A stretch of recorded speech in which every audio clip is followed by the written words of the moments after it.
Peace, everybody. It's Bets again. I kind of wanted to do another mode video just to supplement the first video. I did a lot of explaining of what modes were, and I kind of wanted to show what they sounded like. As you see, I've got my trusty bass right here. But just as a quick review, a mode is just a different way to play a scale starting at a different scale degree from that scale. It's a lot of words to say this. Let's say we wanted to play in a scale like G major. We all know our major scales, right? So G major starts on G, and the way that I typically teach my students, starting on G, ending on G, right? And we go through it. That is the root position. That's the first position. The scale, which I'm going to try to call the mother scale, because we all know we all come from our mother. So the mother scale is the G. That's the G major.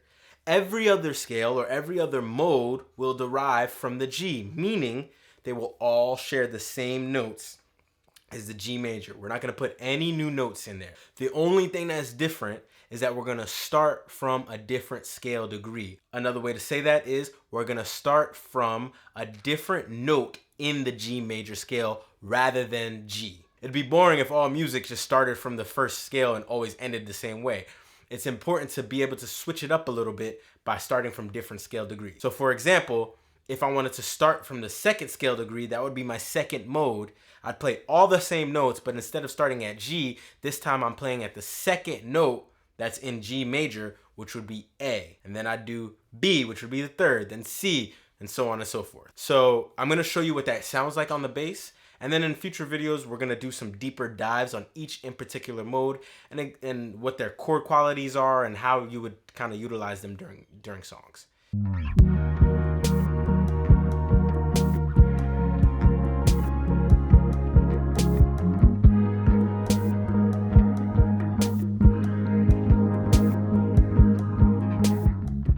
So boom, I got my bass, I'm ready to play. Again, modes can be tricky to kind of explain and conceptualize. I'm gonna do the best that I can. So all I'm doing with my modes is just playing the same scale over and over and over again. I'm just picking a different starting point. So I'm gonna play it in order, but you can play it out of order if you want as soon as you get good and understand. And the idea is for you to know where all the notes show up in whatever scale you're playing all along the neck of the bass or up and down the instrument. So again, our mother scale here, we're gonna go ahead and do G major. G major is our mother scale. I like the way that G falls on the neck, so 4-string and 5-string players can play it with relative ease, but that's arbitrary. You can pick any major scale you want. It doesn't matter. The idea is the concept and the theory behind it. Typically for first position, we'll start with G, end with G, right? So I'll play that real quick.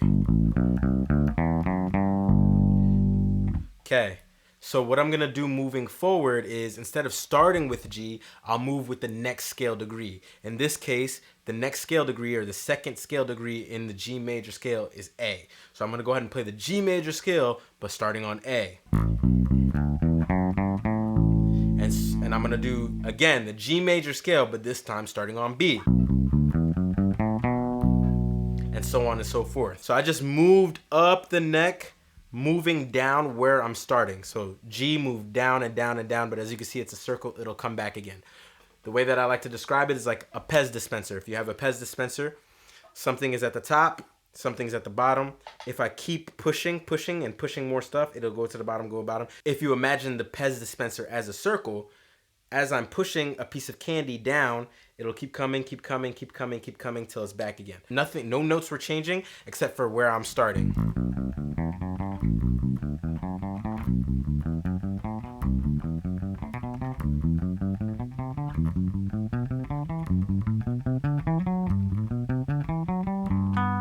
Okay? It's just where I'm starting. If you continue to watch, we're gonna go into each and every specific mode so we can see the note makeup and exactly how it sounds and their chord qualities and where to use them.